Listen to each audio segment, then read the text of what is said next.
माँ सरस्वती को नमन करते हुए आज हम आपके सामने ये नई वीडियो लेकर के आए हैं। तो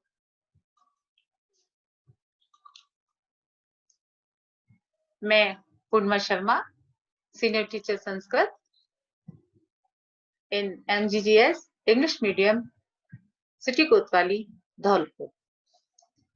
इससे पहले की वीडियोस में हम अध्ययन कर चुके हैं संधि विवेचन का।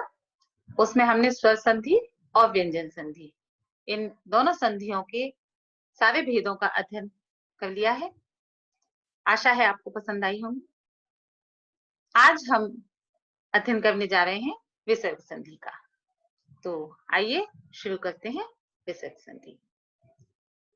ये जो हमारा संधि विवेचन का टॉपिक है, ये संस्कृत शिक्षण में सभी कक्षाओं के लिए महत्वपूर्ण है और उपयोगी है। तो 8th क्लास से लेकर के और आगे की 10th कक्षा तक आप इसका अध्ययन कर सकते हैं। तो आइए विसर्ग संधि। सबसे पहले हमारे लिए जानना आवश्यक है कि विसर्ग संधि क्या है। यदा विसर्गस्य स्थाने किमपि परिवर्तनं भवति तथा सह विसर्ग संधिः इति कथ्यते। अर्थात जब विसर्ग के स्थान पर कोई भी परिवर्तन होता है तब उसे विसर्ग संधि कहते हैं। विसर्ग संधि में भेद हैं। तो हम सबसे पहला भेद है हमारा सत्व विसर्ग संधि। इसके कुछ नियम हैं, तो उन नियमों को बताते हुए और फिर उनके उदाहरण बताते हुए हम आगे बढ़ेंगे।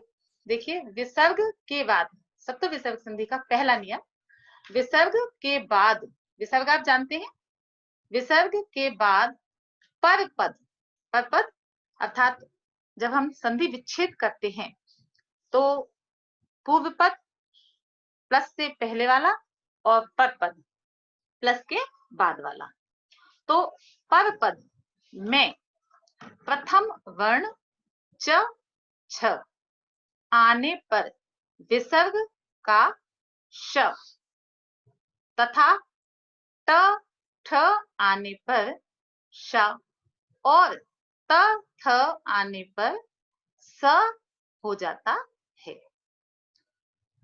पर पद का पहला वर्ण च हो, छा हो तो शा आता है, ट और ठा हो तो षटकोण वाला शा आता है, और अगर ता और था होता है तो ये सलेट वाला सा आता है।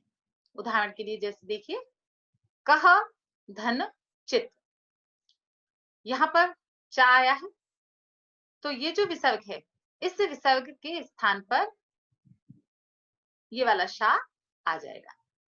तो जब हम इसकी संधि करेंगे तो ये हमारा हो जाएगा कश्चित। विसर्ग के स्थान पर शा हो जाएगा और फिर हम संधि करने पर हमारा ही हो जाएगा कश्चित। इसी तरह देखिए, इसके और भी उदाहरण हैं। धनु, ये यहाँ विसर्ग है और यहाँ पर हमारा आया ट। हमने पिछले नियम में आपको बताया था, ये देखिए कि ट और ठा आने पर षटकोण वाला शा हो जाता है। तो यहाँ देखिए, धनु हो, धन टंकार, तो टा होने पर ये जो विसर्ग है इसके स्थान पर हो जाएगा षटकोण वाला शा। तो ये हमारा संधि करने पर हो जाएगा धनुष टंकार। इसी प्रकार मनः प्लस तापः, यहाँ ता है और ता होने पर यहाँ पर हमारा हो जाएगा सा, तो विसर्ग के स्थान पर सा हो जाएगा और तब जब हम इसकी संधि करेंगे तो ये हो जाएगा हमारा मनस तापः। ये पहला नियम हो जाता है हमारा। उसके बाद ये देखिए दूसरा नियम, अगर पर पद में श श स हो तो, पर पद मतलब दूसरा पद, विकल्प से विसर्ग या क्रमशः श स या स हो जाते हैं। अर्थात श के स्थान श के साथ श, श के साथ श और स के साथ स हो जाते हैं।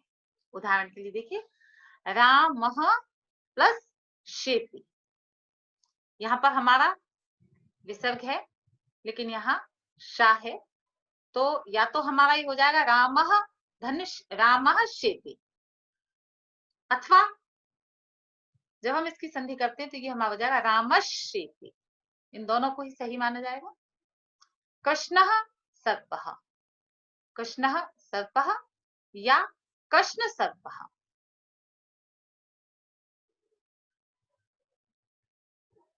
रामः धन षष्ठः, रामः षष्ठः या रामषष्ठः।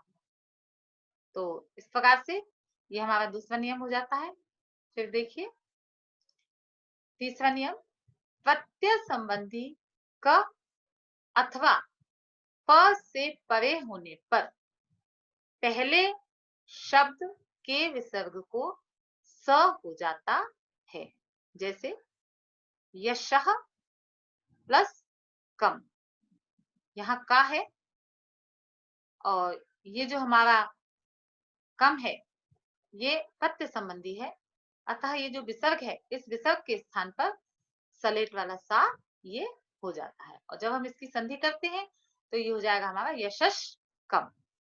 इसी प्रकार ये देखिए पयः प्लस पाशम, यहाँ पर पा है और यहाँ विसर्ग है, तो यहाँ पर विसर्ग के स्थान पर हो जाएगा स, और जब हम इसकी संधि करेंगे तो हो जाएगा पयश पाशम।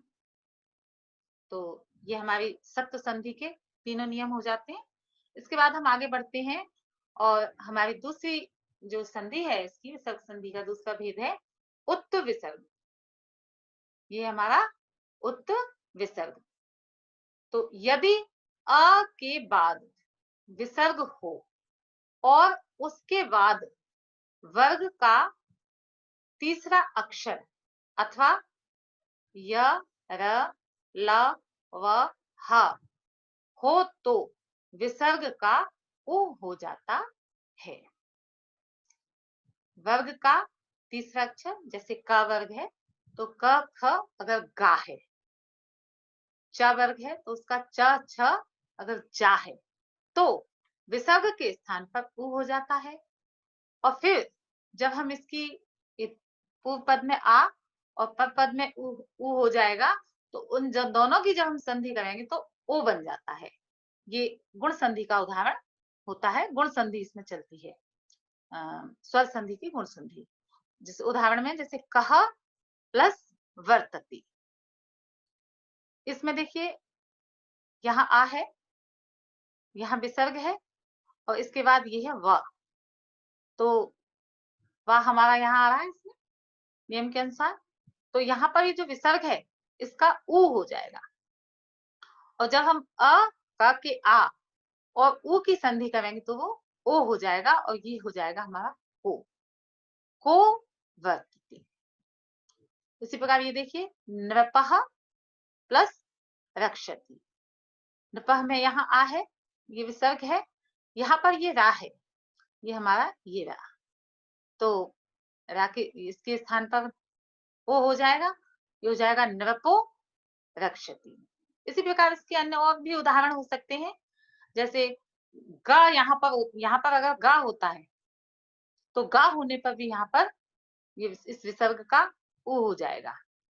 अगर यहाँ पर च छ ज होता है, वर्ण का तीसरा अक्षर यहाँ होता है, तो यहाँ पर विसर्ग के स्थान पर उ हो जाएगा और अ और उ को जब हम संधि करेंगे तो वो ओ बन जाएगा। और इस तरीके से ओ की मात्रा लगकर गुण संधि होकर के इस तरह का हमारे यहाँ संधि का शब्द बनेगा। तो ये हमारी उत्त संधि यहाँ पर कंप्लीट हो जाती है। कल हम फिर नई वीडियो में आपके पास इसके और अन्य भेदों को लेकर के उपस्थित होंगे। नमस्कार।